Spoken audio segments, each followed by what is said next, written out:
when you trade your home for a hotel room.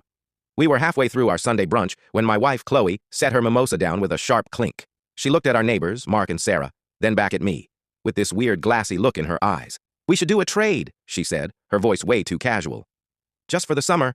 A little partner swap every Friday night." I felt the air leave the room.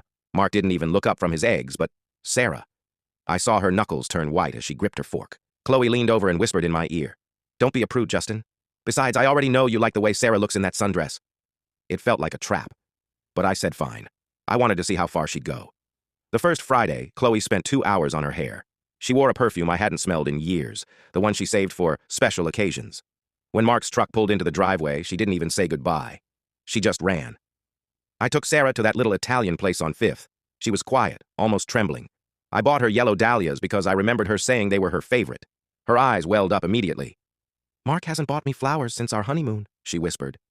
When I got home that night, the house smelled like cheap cigars and regret. Chloe was sitting on the counter, her makeup smeared, laughing about some wild thing they did on the pier.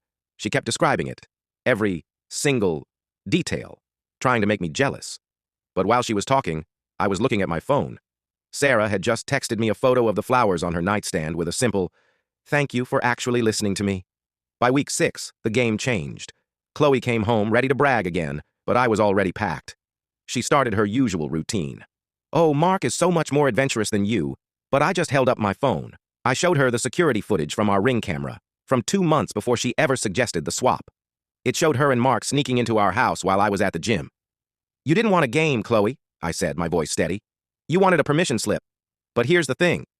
While you were busy being adventurous with my neighbor, I was busy falling in love with a woman who actually values a partner." I walked out the door and didn't look back. Sarah was waiting in the car, and for the first time in years, I felt like I was finally going home.